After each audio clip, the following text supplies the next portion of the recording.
বাদ না দিলে আর রান্নায় খেতে গিয়ে মানে খাবার সময় খেতে গিয়ে আমাদের নানা রকম সমস্যায় পড়তে হয়। সবথেকে আপনার খেতে ভাল লাগবে এই কাজুগুলো। নমস্কার বন্ধুরা, আশা করছি আপনারা সবাই ভালো আছেন। আজকে অনেক দিন পর আমি আপনাদের কাছে একটি ছোট্ট ভিডিও নিয়ে হাজির হয়ে গিয়েছি এবং এই ভিডিওটির শেষে একটি ছোট্ট রেসিপিও আছে। তো আপনারা ধৈর্য ধরে ভিডিওটিকে শেষ অবধি দেখবেন। আশা করব আপনাদের সবার ভালো লাগবে।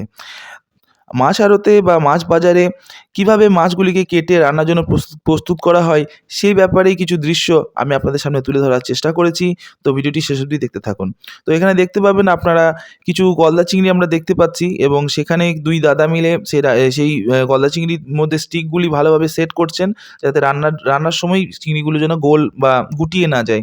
আর এখানে এই দাদা চিংড়িগুলোকে কেটে কুটে তার হাত পা ছাড়িয়ে তার কাঁটাগুলি বাদ দিয়ে সেই চিংড়িটিকে তাদের ভালোভাবে রান্নার জন্য ভালোভাবে বানিয়ে ফেলছেন। এখানে দেখতে পাবেন মাথার ইন্টেস্টাইনগুলো বাদ দিয়ে মাছটিকে ভালোভাবে প্রিপেয়ার করতে হয়। এখানে খোলাগুলি বাদ না দিলে আর রান্নায় খেতে গিয়ে মানে খাবার সময় খেতে গিয়ে আমাদের নানা রকম সমস্যায় পড়তে হয়। তো সেই সমস্যা থেকে বাঁচার জন্য এইসব কিছু করা হয়ে থাকে। তো সবার আগে চলে আসবো আমার রেসিপির দিকে। তো এখানে দেখতে পাবেন আলুগুলি আমি ভালোভাবে কষিয়ে নিচ্ছি। তো এখানে আলু কষা হয়ে গেছে, আমি তুলে নিচ্ছি। ভিডিওটিকে খুবই শর্টেজ করা হয়েছে, কারণ অনেক দিন পর আমি ভিডিওটা বানাচ্ছি। তো এখানে দেখতে পাবেন তেলের মধ্যে চিনি এবং গরম মশলা দেওয়ার পর আমি পেঁয়াজগুলো দিয়ে নিচ্ছি। তো পেঁয়াজগুলি ভালোভাবে তেলের মধ্যে ফ্রাই করে নিতে হবে আমাকে, এবং তারপর আমি দিয়ে দিচ্ছি আদা রসুন পেস্ট। সেটিকেও ভালোভাবে তেলের মধ্যে ফ্রাই করে নিতে হবে, না হলে রান্নার মধ্যে রসুন এবং আদার গন্ধটা চলে আসবে। তারপর দিয়ে দিচ্ছি আপনার টমেটোগুলি খুব হার্ড ছিল, দেশি না বিদেশি আমি ঠিক জানি না। তবে এগুলো আমি খুন্তি দিয়ে ভালোভাবে স্ম্যাশ করে নিয়েছি। তারপর দেখতে পাবেন হলুদ, শুকনো লঙ্কা এবং একটা সিক্রেট মশলা।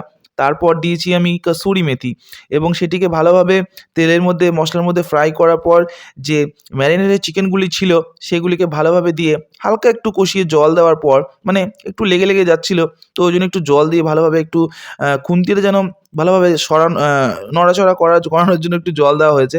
তো এখানে দেখতে পাবেন কালারটা খুব ভালোভাবে ফুটে উঠেছে। ক্যামেরার মধ্যে কতটা কি আসছে আমি বুঝতে পারছি না। তারপর দিয়ে দিলাম আমাদের কষা আলুগুলো এবং নুন আপনাদের পরিমাণ মতো, যেমন আপনারা খেতে পারেন বা খেতে চাইবেন সেইভাবে আপনারা নুন দেবেন। এবং তারপর অতি অবশ্যই আপনারা গরম জল দেবেন, কারণ গরম জলটা মাংসটাকে বেশ ভালোভাবে সিদ্ধ করতে সুবিধা করে। তারপর আমি দিয়ে দিচ্ছি কাজু। এগুলো আপনারা না দিতেও পারেন। ক্যাপসিকামটা আমি ভুলে গেছিলাম, তো ওটাকে আমি এন্ডে দিয়েছি। তারপর লিস্ট আমাদের ঝোল ফুটে মোটামুটি সিদ্ধ হয়ে গেছে। তো জলটাকে ভালোভাবে মেরে নিয়েছি এবং লাস্টে দিয়েছি শুধুমাত্র গরম মশলা এবং একটু বাটার, এবং তারপর ঢাকা খোলার পর ম্যাজিক।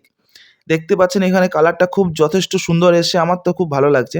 আমি বুঝতে পারছি না ক্যামেরার মধ্যে কতটা কি আসছে, এবং সবথেকে আপনার খেতে ভালো লাগবে এই কাজুগুলো।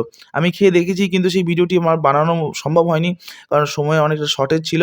তো এইটুকুই ভিডিও আপনাদের সাথে শেয়ার করতে চেয়েছিলাম। আশা করব আপনাদের সবার ভালো লাগবে। সবাই ভালো থাকবেন, সুস্থ থাকবেন। ধন্যবাদ।